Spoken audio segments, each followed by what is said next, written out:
Good morning.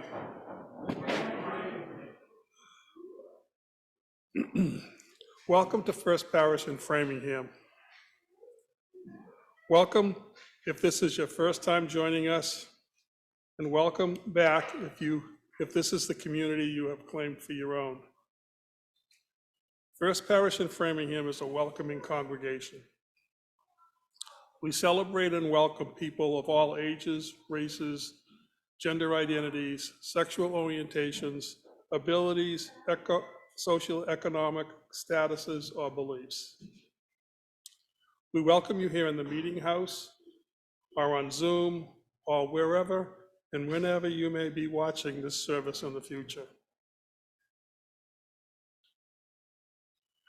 Whoever you are, whomever you love, wherever you are on life's journey, you are welcome here. I am Greg Wells. I use he, him pronouns, and I serve First Parish as Chair of the Board of Assessors this year. And I am your worship associate this morning. Unitarian Universalist is a liberal religion that honors wisdom from many sources. We keep our minds open to religious questions people have pondered across vast times and places.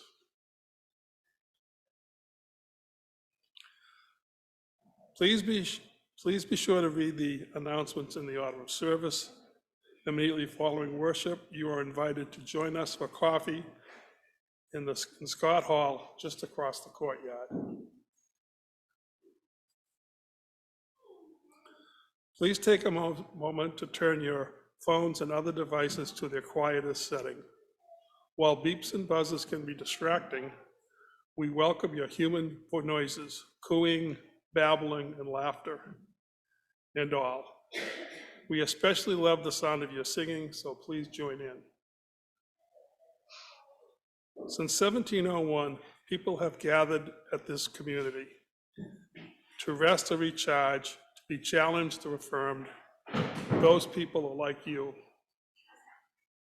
You belong here, maybe only for the next hour, but we hope for longer. We are happy to have you with us. I now invite you to take a deep breath in and out.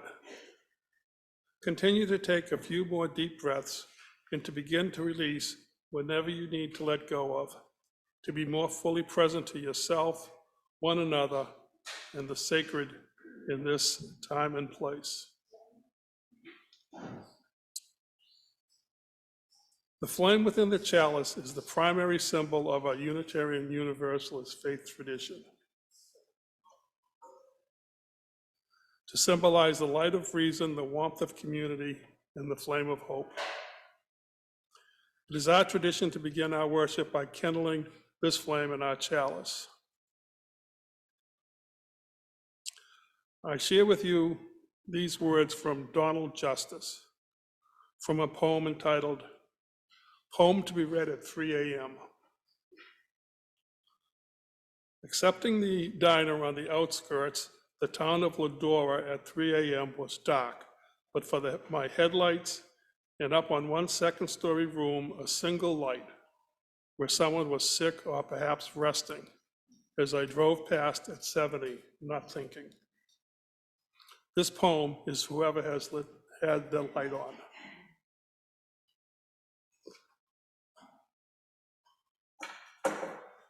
Please rise in body or spirit as we sing hymn 1012, When I Am Frightened. Please remain standing to sing our song of affirmation and remain standing for our spoken affirmation.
quest of truth is its sacrament, and service is its prayer.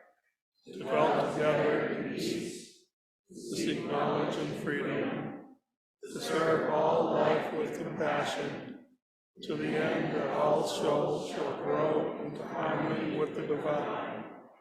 This is our great covenant, one with another, and with our God.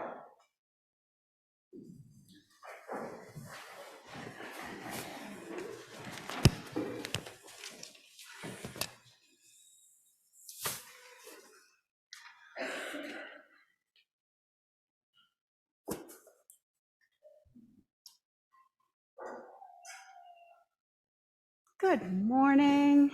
Good morning. My name is Lauren Strauss. I'm the Director of Religious Exploration here at First Parish, and I say with you all, good morning and welcome to church.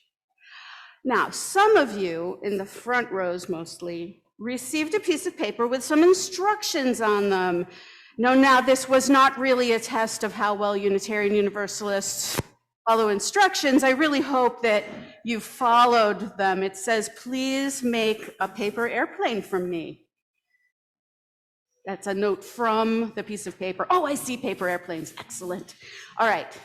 Now we're going to do this like we rehearsed it, okay? Like you all already know what's happening. Sky, not yet, but you're the first one. Don't throw it when Sky throws it. You're a couple pages later, okay? And I'll show you where. All right.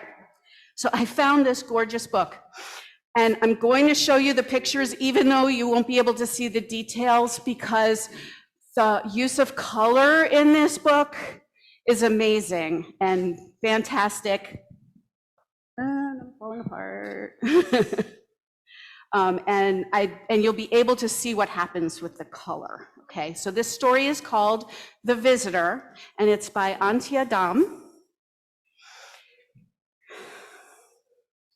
See how gray that is?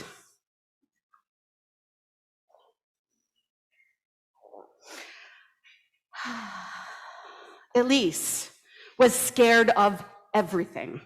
She was scared of spiders. She was scared of people. She was even scared of trees. So she never went out, day or night. There's Elise. It's all gray. Elise liked her house to be neat and tidy, so she cleaned it every morning. Sometimes she even opened a window just to let a little fresh air in. Then one day, something unbelievable happened.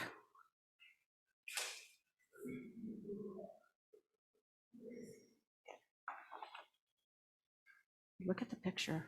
Look at the color. A strange thing flew in through the window and landed at her feet.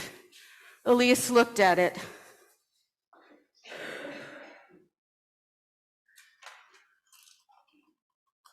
That will have to go, she decided. She scooped it into the fire.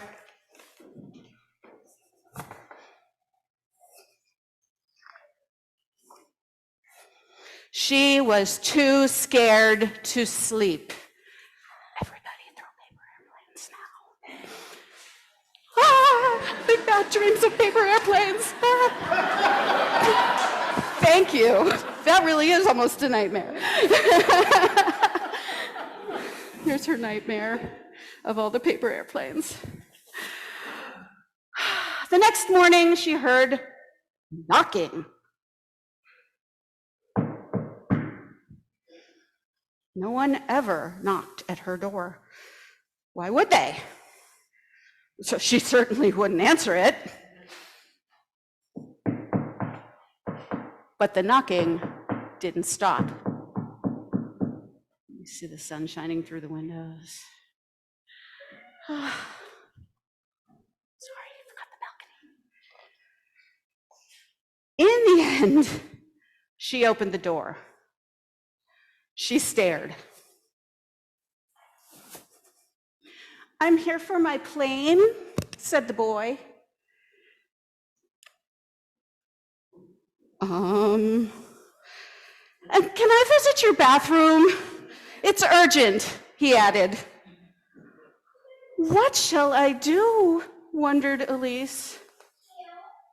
He's a little scared, but here's the boy. You see him all in color? Then she heard herself say, "The bathroom is upstairs on the left." The boy climbed the stairs and disappeared. It seemed like forever. And then he came back.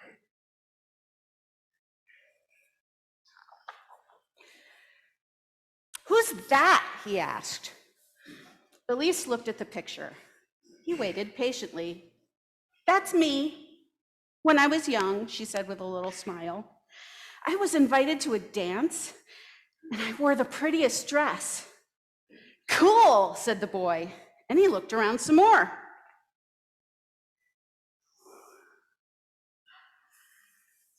"Have you read them all?" he asked.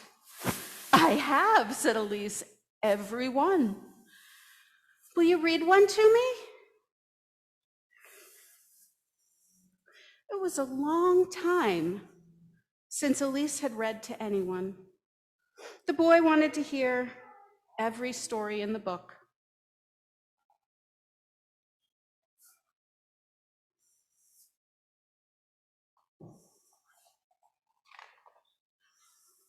Then he wanted to play.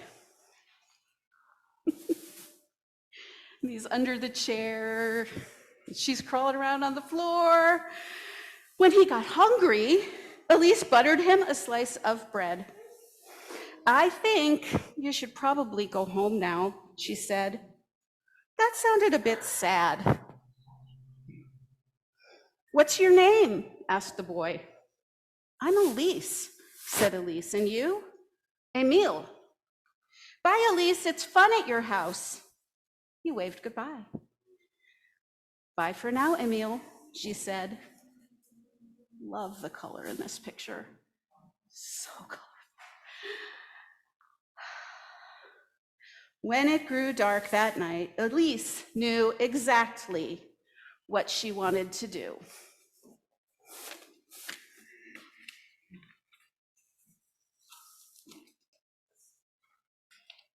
She's making a paper airplane.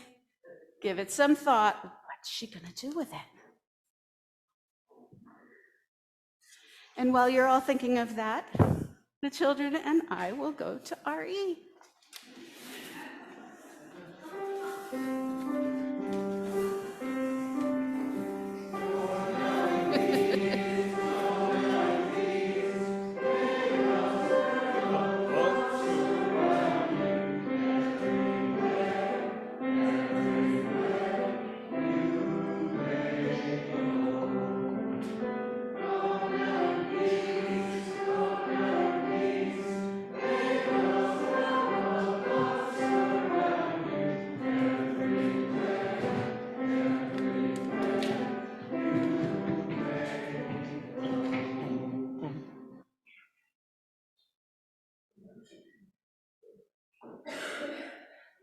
I was going to add. Robin, thank you.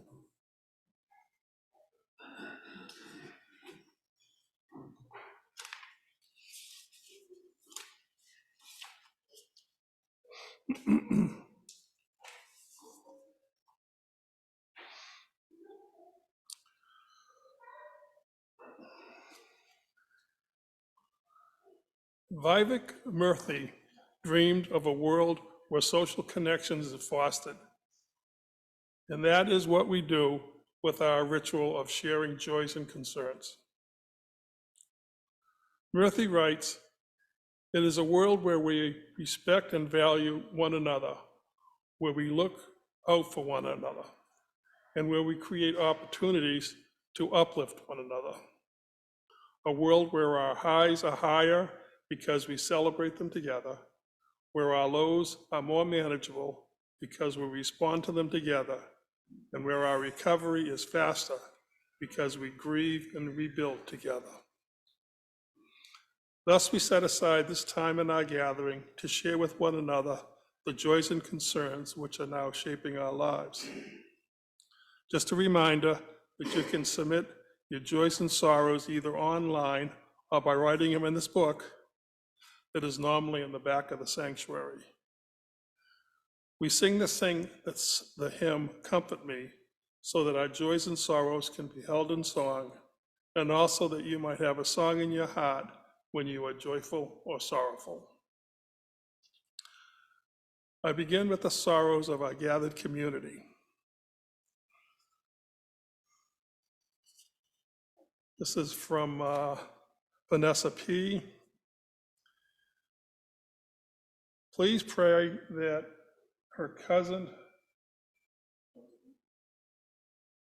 cousin's spouse stops hearing, but has headaches.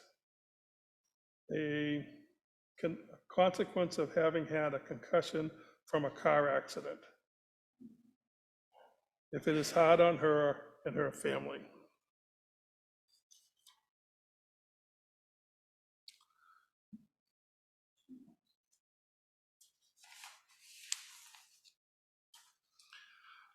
This one from Alex Summers. My Nana is selling her home in Maine, which has a lot of childhood memories. And this from me. Last week, Marvin Davis died. He and Carolyn were longtime members, and they served First Parish in many leadership roles. And from Denise Moorhead, oh, it's a joy. Please, these are joys. Please let us sing the first verse of Comfort Me. Comfort me, comfort me, comfort me, oh my soul. Comfort me, comfort me, comfort me, oh my soul. So this from Marianne Orlando. Joy for the chalice decorations by Kathy Mello, perfect for blessing of animals.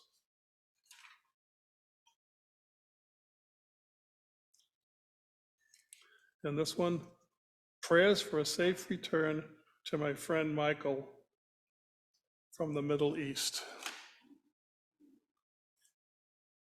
And a joy from Bill Schreiber. We welcome my brother, Jimmy Schreiber, and his wife, Marcia, join in joining us from a Vermont adventure next week. And from Dave Summer, a concern. Concerns for all the families in Israel and Palestine affected by the recent violence and fear of escalation.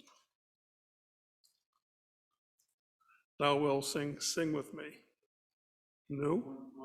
Oh, one more, thank you. From Denise Moorhead, a joy. Lisa Moorhead is healing nicely. When I found her face down on the floor in a coma in March, the medical personnel treating her told me her chances for survival were slim. She has surprised us all and is back to work, PT, going out with friends, and thriving. Thanks to all of you who prayed for her, sent well wishes, and showed our mighty First Parish spirit and healing power. Let us now sing with me. Sing with me, oh my soul. Sing with me,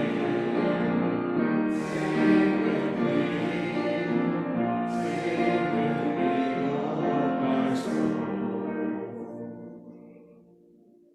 And we light one final candle for all the joys and sorrows, too great to share. And let us sing, Speak with Me. Speak for me.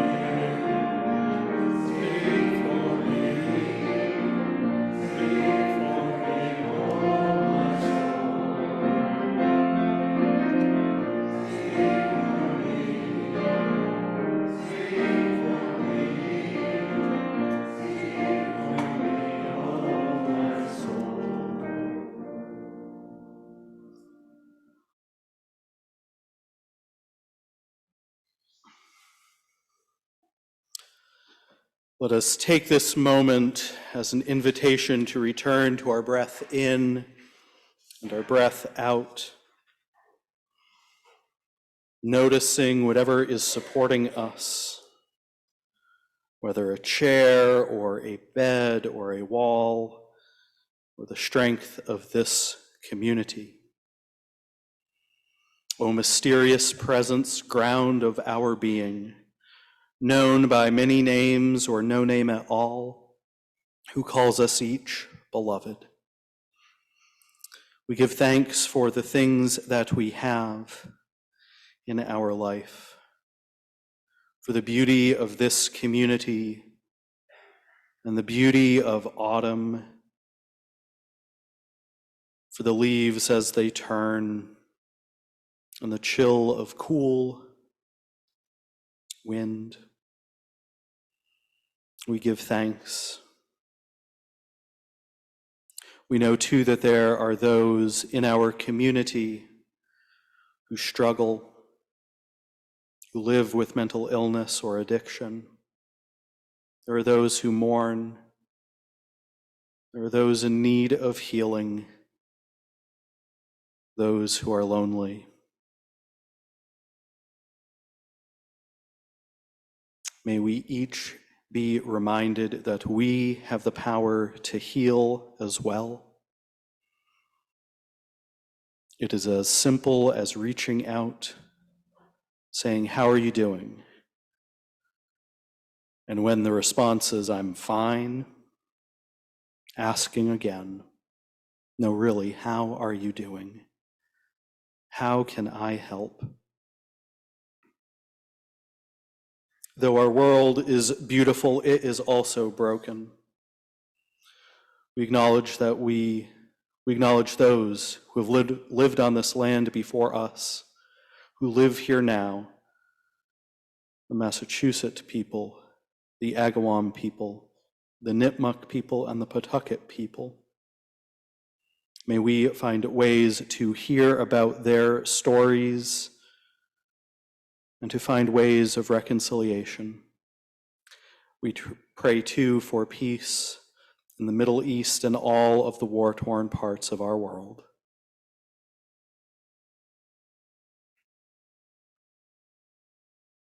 And we know, because we are human, that sometimes we make mistakes. We put barriers up where there should not be barriers. We fumble and fail with our words. Let us each find ways to rebuild connection.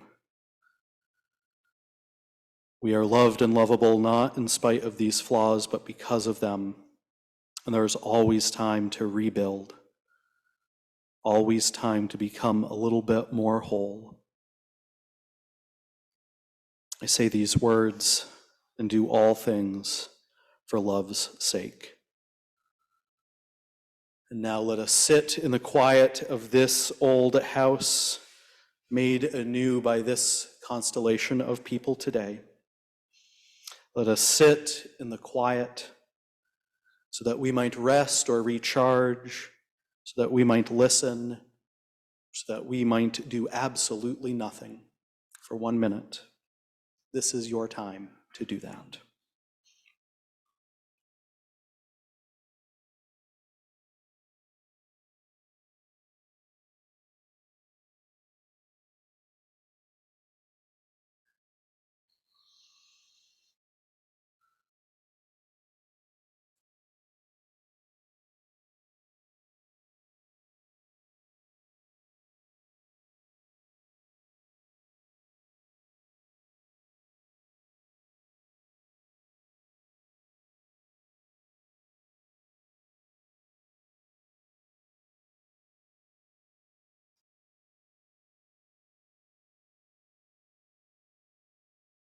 May it be so, and amen.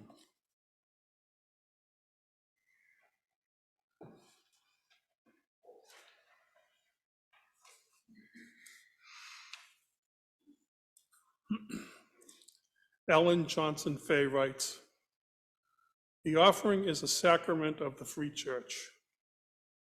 It is supported by the voluntary generosity of all who join us. The offering will now be given and received in gratitude, appreciation for all the shared hopes and values.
So that was beautiful.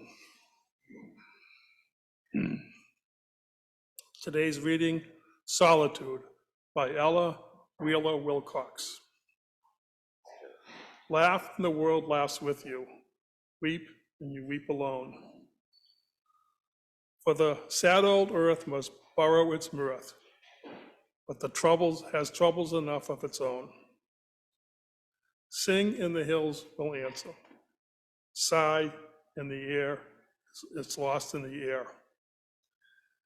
The echoes bound with the joyful sound, but shrink with voicing care. Rejoice and men will seek you, grieve and they turn and go. They want full measure of your pleasure, but they do not need your woe. Be glad in the world, be glad and your friends are many, be sad and you lose them all. There are none to decline in nectared wine, but alone you must drink the gall. Feast and your halls are crowded, fast and the world goes by. Succeed and give, and it helps you live, but no man can help you die. There is room in the halls for pleasure, for a large and lordly train, but one by one we all must die, file on, through the narrow aisles of pain.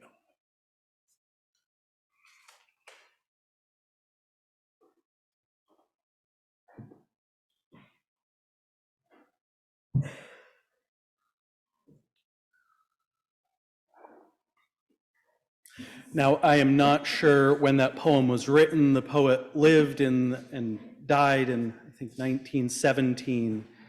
I can't help but wonder how might that poem have been a little bit different if that poet was a part of a community like ours that holds both joy and woe together. Now, in the unpublished and mostly blessedly unfinished memoir of my life, the chapter of my time in Lawrence, Kansas has two different titles. Little Fellowship on the Prairie. That works, since I founded a congregation that was founded during the fellowship movement of our denomination and was in Kansas. But the Cooking for 1 Years is the more apt and marketable description for that time, especially for this sermon today. I had moved from College Station, Texas to Lawrence, Kansas, after a colleague of mine suggested that I might be the right person to serve her congregation, her home congregation, as interminister. She wisely knew that I needed a new challenge in my life, and she was right. I did need a new challenge, and it was challenging. But the work, mostly, was a good challenge. However, I showed up not knowing anyone in that town, aside from the board president of that congregation, who was working tirelessly to make sure that my contract and benefits were in order. I remember the feeling of dropping my dad off at the airport after he had helped move me in, and I knew that I would be driving back to an empty apartment. Yes, here I was, invited to serve a community, and I was already feeling lonely. Yes, most nights after committee meetings, I spent those on long phone calls or FaceTime calls with my then long-distance girlfriend, now wife. But other than that, the times were rare when I would speak to someone that wasn't related to the congregation I was serving. And with church connections, of course, I couldn't speak about the isolation I was feeling, or the struggles with coworkers, or the people at church, because they were those people. Yes, I was there to serve, and I felt strongly about the boundaries that I was keeping. The Cooking for 1 Years were rough, partially because of the monotony of it. I did have a routine, which I loved. but also 3 nights of stir fry in a row, no matter how delicious and fresh those ingredients were, got old quick. I got outside a lot. Lizzie and I would try to see each other once a month in person. I took letterpress classes at the local art center. I went to any concerts or movies that I could because I figured that even if I was alone, at least I was alone with other people. And of course, I loved cooking for potlucks at church. A chance not to cook for one, but to cook for many. Fantastic. I loved it. Sign me up. Brussels sprouts every month. Now, before I moved, I had staved off the feelings of loneliness by joining a potluck meetup group. We'd each bring something once a month, and that was wonderful. I had a deep commitment to spend time with colleagues in those days, even if that meant driving to places that sound far-flung to you, but were close by, like Lenexa, or Kansas City, Missouri, or Topeka, or even Manhattan, Kansas.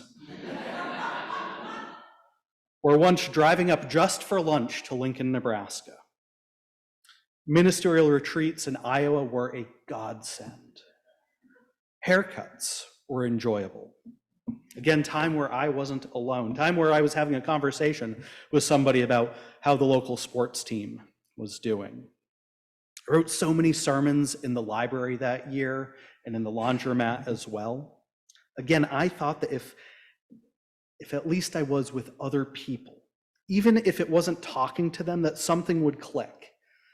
I went to the gym often where I would often see my retired colleague, United Church of Christ minister, and we'd wave at each other from across the treadmills and the weight machines. Him often saying, "You know, Aaron, it's like we're 2 ships passing in the middle of the night." That was perhaps a call to get coffee. Say all of this, still felt lonely. I was attempting to make an effort to build connection, and still the man who got up in that pulpit each Sunday to preach about the values of community was not feeling it myself. There was perhaps more that I could have done.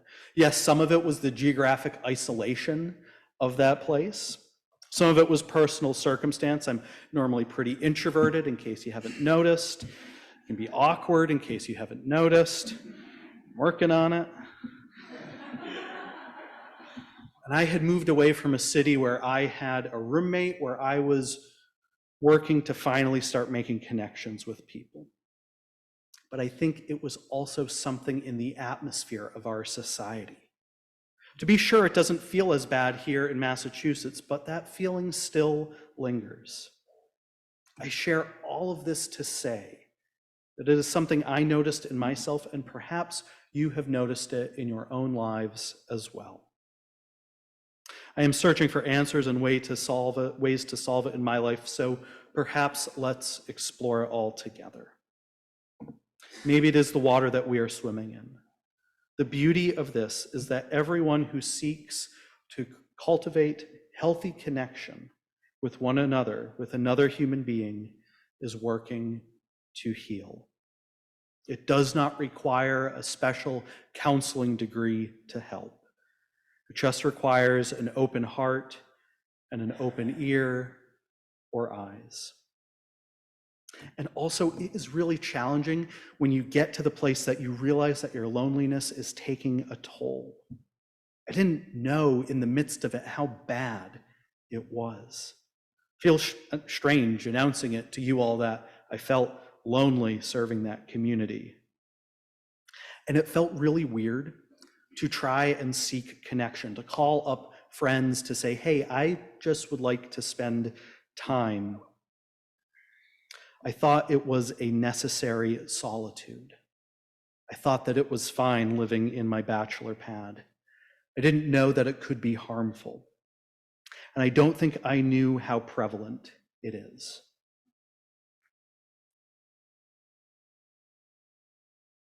There is an epidemic of loneliness that is gripping our nation. And much like any other public health crisis, we each can play a part in ending it, but it requires all of our effort. Just in May, the US Surgeon General, Dr. Vivek Murthy, released a report called Our Epidemic of Loneliness and Isolation, which, first of all, is ridiculous. Our epidemic of loneliness. This is something we all hold together, and we could each work to end it.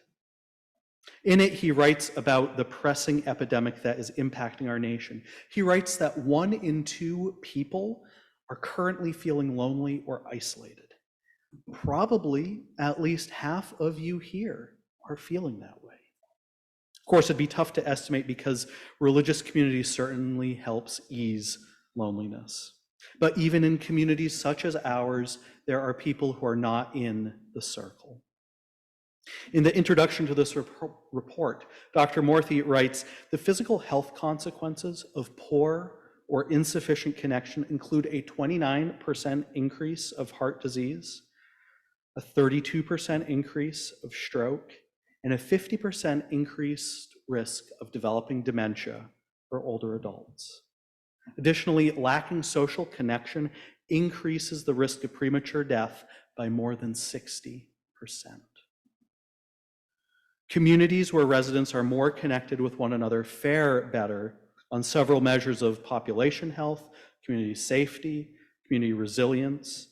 When natural or probably national disasters strike, prosperity and civic engagement. Now, it would be easy to say that our epidemic of loneliness increased during those early unvaccinated days of the COVID pandemic, and that is the cause of this epidemic. But Dr. Murthy started writing about this in 2017. Over the course of the years of this study from 2003 to 2020, the research showed a marked increase in social isolation. Hours of companionship per month dropped. So did social engagement with friends. It isn't clear from the data set when the 2020 data was collected, but there was a decrease that happened. So perhaps it was during those early days of the pandemic. But I also felt incredibly connected during those days through electronic means, which are not perfect, but a good substitute. It is tough, therefore, when one public health pandemic intersects with a public health epidemic. I think loneliness is a lack of social connection that you yourself did not choose. We all need healthy social connection. Indeed, there are some forms of unhealthy social connection, gangs and extremist groups being 2 of them. It's no wonder to me that extremist groups seem to be growing during this epidemic of isolation. It is a chance for people to connect. One thing that is important to keep in mind is that there is no shame in being lonely.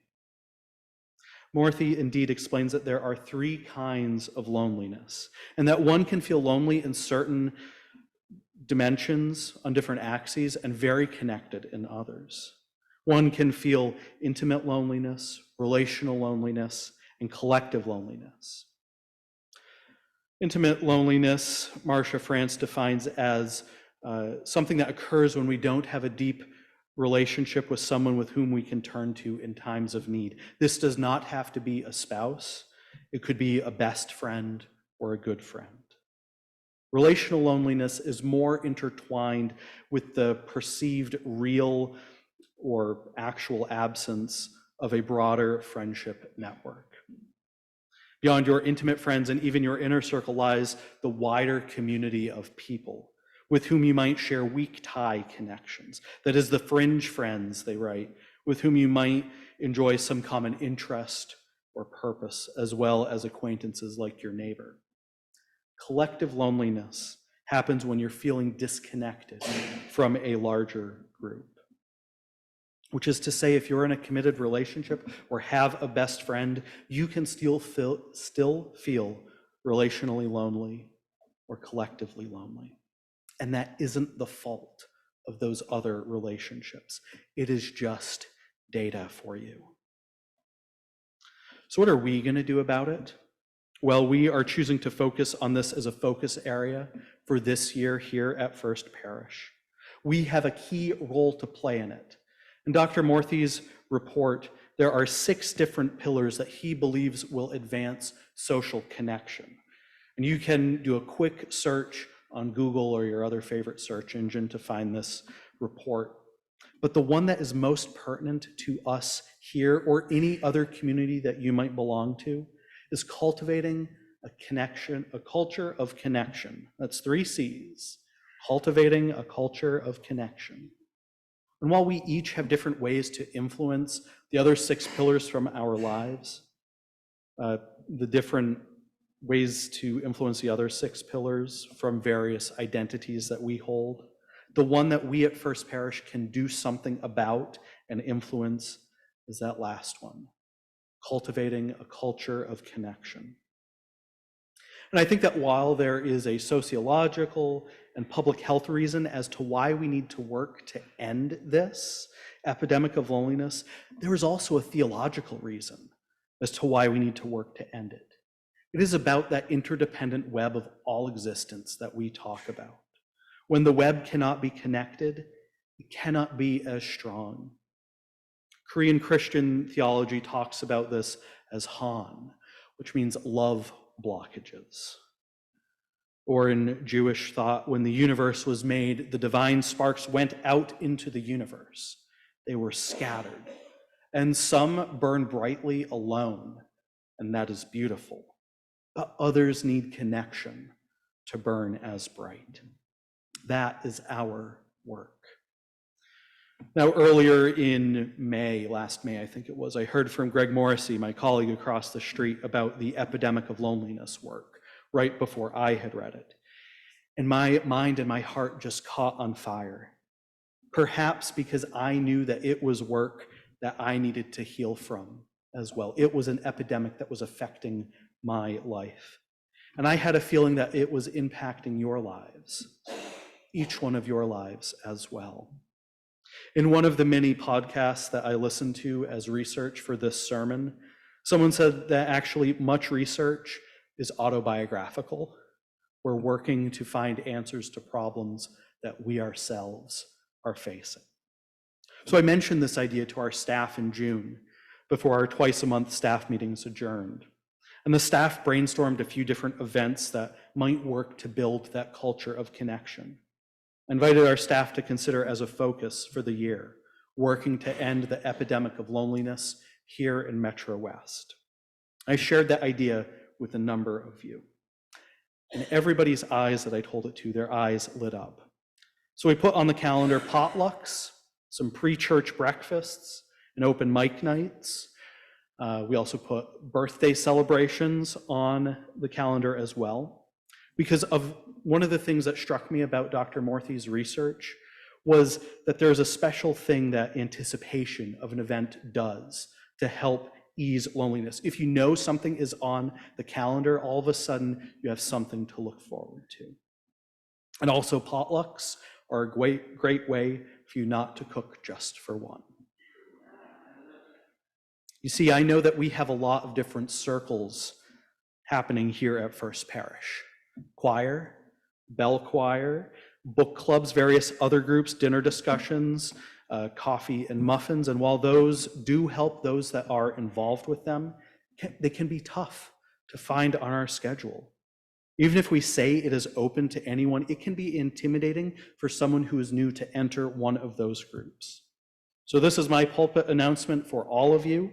If you run one of these groups and you're open to new members joining, and I mean really open to new members joining, please send me an email. Don't tell me after church, because my mind is a sieve right after church. Send me an email with your meeting times so I can make sure others who want to connect with you can get access to that connection. No doubt there is more to do. And this is where we need to depend on the wisdom of the group that exists here at First Parish to come up with new ideas. Now, there is a lot of discussion about how to end this epidemic. One of my favorite genres of memes, that is words and images put together, if you are not of the meme generation, to text back and forth with a friend who serves a congregation down south are the ones that proclaim that they have found a cure to the special epidemic of male loneliness. And the suggestions that these memes have are kind of ridiculous. They suggest that pickleball might end the epidemic of male loneliness. Buying shirts with incredibly complicated patterns on them. Eating a can of beans by the fire. Or just playing "The Boys Are Back in Town" loudly. And while the topic is serious, the memes are funny. And by joking about it, especially with a friend of mine who shares a really similar sense of humor, it builds connection and some sort of way to knock down that particular epidemic of male loneliness. But really, no matter our gender identity, loneliness affects us all. The memes don't exactly have it right. You cannot end it with a can of beans by the fire. It's kind of accurate, I guess. It's actually pretty simple to end this epidemic of loneliness. There are 4 things that Dr. Morthy writes about. The first is to spend 15 minutes a day with people you care about outside of those who live with you. And this is actually as simple as spending 15 minutes texting someone, writing them an email or a letter, or getting coffee with them or calling them up on the phone. And during those 15 minutes, and it could actually be 5 or 6 people that you're doing that with, is to give people full attention when you talk to them. I know I'm guilty of this and I'm working on it. Dr. Morthy reminds us it's not just a failure of willpower per se. These devices that distract us were designed specifically to pull you in and to keep them on them. Another thing that you can do to work to end loneliness is to find opportunities to serve others. Dr. Morthy says that this is important because when we struggle with loneliness, especially for long periods of time, it erodes our sense of self-esteem and self-worth. We begin to think we're lonely because somehow we're not likable, that it's our fault sometimes that we are feeling loneliness. But service, he writes, short circuits that feeling and helps us feel more connected to others and ourselves. And the final answer to solving loneliness is solitude. When I heard this, it seemed counterproductive, right? But Dr. Morthy reminds us loneliness is not so much about how many people you have around you. It's about whether you feel like you belong. It's about whether you truly know your own value and feel like you are connected to other people. It's about the quality of your relationship with others and yourself. So sometimes you need time to recharge. You need boredom in order to be creative. You need solitude in order to connect. I haven't yet seen the memes with pictures of people providing service or taking 15 minutes to check in with someone. Perhaps because we dismiss it as being too simple. Now, these steps, they are not one and done. They require our constant effort. Everything needs maintenance. I do want to acknowledge that some have chosen a solitary life, and that is fine. I bet that there is still some community that those people, who might be you, seek. Just as our families look different, so too does our loneliness. We have a whole year and a whole lifetime to reflect on how we will work to end loneliness in our lives, and we will.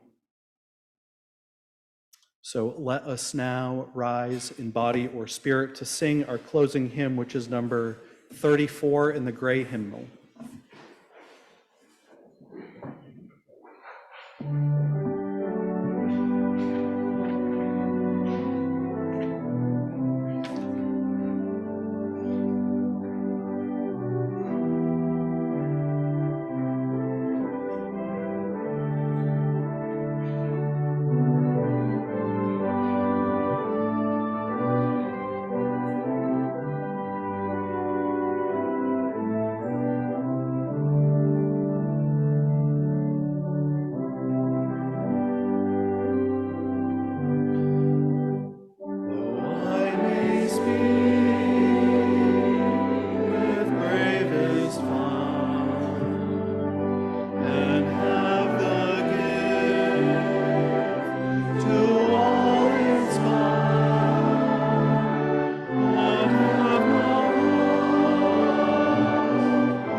Close with these words by the poet and writer David White, to send you forth to remind you of the power of friendship. A friend knows our difficulties and our shadows and remains in sight. A companion to our vulnerabilities more than our triumphs. When we are under the strange illusion we do not need them. An undercurrent of real friendship is a blessing exactly because of its elemental form that is discovered again and again through understanding and mercy. All friendships of any length are based on continued mutual forgiveness. Without tolerance and mercy, all friendships die. In the course of the years, a close friendship will always reveal a shadow in the other as much as ourselves. To remain friends, we must know the other and their difficulties and even their sins, and encourage the best in them, not through critique, but addressing the better part of them, the leading creative edge of their incarnation, thus subtly discouraging what makes them smaller, less generous, less of themselves. Through the eyes of a real friendship, an individual is more than their everyday actions. And through the eyes of another, we receive a greater sense of our own personhood, one we can aspire to, the one in whom they have the most faith. Friendship is a moving frontier of understanding, not only of the self and the other, but also of a possible and as yet unlived future. Go in peace.